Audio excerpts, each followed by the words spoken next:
5,000 चुने हुए सैनिकों को लेकर मानसिंह व शक्ति सिंह शहजादे सलीम के साथ 3 अप्रैल 1576 ईस्वी को मांडलगढ़ जा पहुँचे। शहजादा सलीम इस सेना का सेनापति था, परंतु आक्रमण का पूरा सहरा मानसिंह के सर पर था। सब जानते थे कि यह आक्रमण मानसिंह के पहल में ही हो रहा है।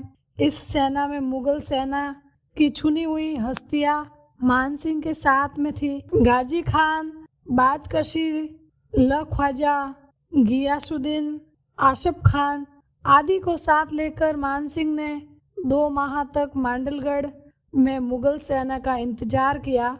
महाराणा प्रताप को जब यह पता लगा कि शक्ति सिंह को साथ लेकर मानसिंह मेवाड़ पर आक्रमण के लिए चल पड़ा है और मांडलगढ़ में रुककर एक बड़ी मुगल सेना का इंतजार कर रहा है, तो महाराणा प्रताप ने उसे मांडलगढ़ में ही दबोचने का मन बना लिया।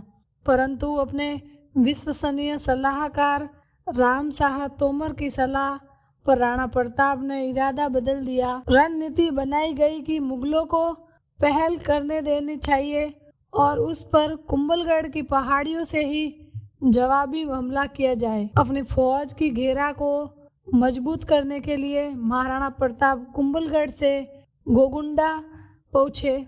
उनके साथ उस समय जाला, बिंदा, डोडिया, भीम, चुंडावत, किशन सिंह, रामदास राठौड़, राम शाह तोमर, भामाशाह व हाकिम खान सूर आदि चुने हुए व्यक्ति थे। जून के महीने में बरसात के आरंभ में मुगल सेना ने मेवाड़ के नए राजधानी कुंभलगढ़ के चारों ओर फैली पर्वतीय श्रृंखलाओं को घेर लिया। कुंभलगढ़ प्रताप का सुविशाल किला था, जो कि प्रताप की समस्त गतिविधियों का केंद्र था। इस जगह प्रताप का जन्म हुआ था और कहा जाता है कि विश्व में चीन की दीवार के बाद सबसे लंबी दीवारों में से एक है। मानसिंह तथा मुगल शहजादा ने सारी जानकारी प्राप्त कर यह रणनीति तैयार की कि प्रताप को चारों ओर से घेरकर उस तक रसद पहुंचाने के सारे रास्ते बंद कर दिए जाए। कुंभलगढ़ के बुर्ज से महाराणा प्रताप ने जब मुगल सेना और उसकी घेराबंदी का निरीक्षण किया, तब वे समझ गए कि राजपूतों के अग्नि परीक्षा के दिन आ गए हैं। जहां भी नजर आती थी बरसाती बादलों के तरह फैले मुगल सेना के तंबू नजर आ रहे थे। मुगल सेना का घेरा बहुत मजबूत था, इतना मजबूत था कि उससे नजर बचाकर परिंदा भी कुंभलगढ़ में प्रवेश नहीं कर सकता था। मुगल सेना में अधिक संख्या भीलों और नौसिखिए की थी। तीर, कमान, बरसी, भाले और तलवारें भी उनके हथियार थे। मुगल सेना के पास तोपें थे और अचूक निशाना लगाने वाले युद्ध पारंगत तोपची थे। महाराणा प्रताप के पास तोप नहीं थी, पर उनका एक एक सैनिक अपना सर में कफन बांध कर निकला था। जान लेने और जान देने का जुनून प्रताप के हर सैनिक में था। मुगल सेना के निरीक्षण के बाद महाराणा प्रताप अपने प्रमुख सलाहकारों एवं सरदारों के साथ अपनी सेना के सम्मुख पहुंचे और सैनिकों को संबोधित करते हुए कहा, जान लेने और जान देने का उत्सव अब हमारे सिर में है। मुगल सेना काले घटाओं की तरह कुमलमेर की पहाड़ियों पर जा पहुंची।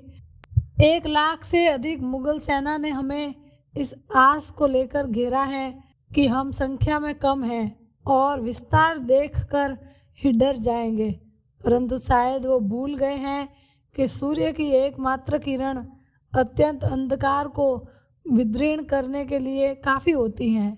मुगल सेना का सेनापति भावी मुगल सम्राट शहजादा सलीम कर रहा है और उसका मार्गदर्शन कर रहे हैं देश के 2 गद्दार राजपूत मानसिंह और शक्ति सिंह। मानसिंह वो गद्दार हैं जिसने अपनी बहन को शहजादे सलीम से ब्याह दी, और शक्ति सिंह इस मेवाड़ धरती का गद्दार है जो कि दुर्भाग्यवश मेरा भाई है।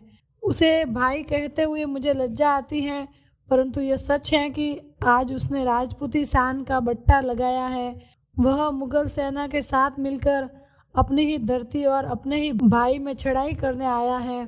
शक्ति सिंह इस जगह से भली भांति परिचित है, वह घर का भेदी है।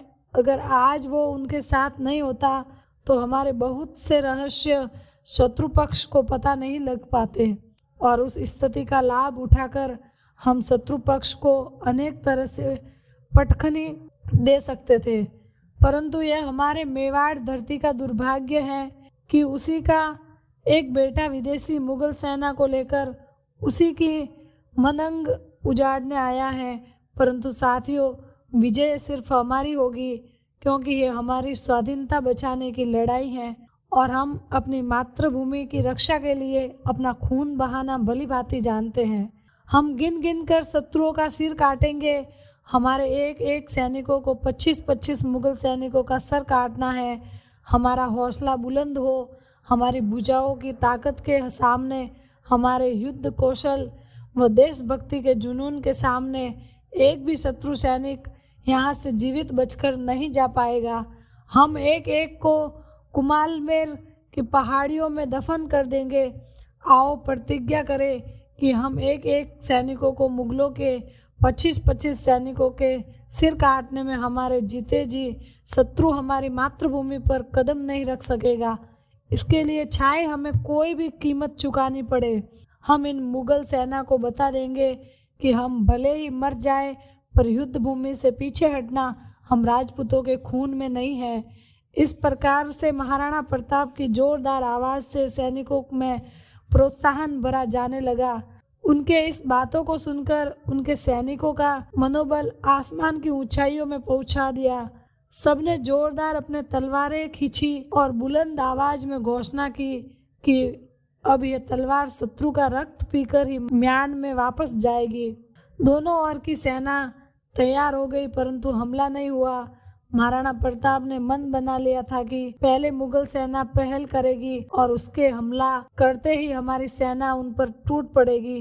परंतु मानसिंह ने यह युद्ध नीति तैयार की थी कि मुगल सेना सीधे हमला कर पहाड़ियों के बीच में नहीं फंसेगी। वो उनको बस कुछ दिन घेरे रखेगी ताकि उनका रसद उन तक ना पहुंच सके और महाराणा प्रताप की सेना पहाड़ियों से उतरकर खुले मैदान में आ सके, जिससे उन्हें हारना ज़्यादा आसान हो जाए।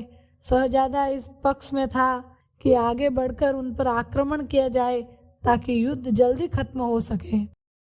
इस वीडियो को लाइक करें, हमारे चैनल को सब्सक्राइब कर बेल आइकन जरूर प्रेस करें।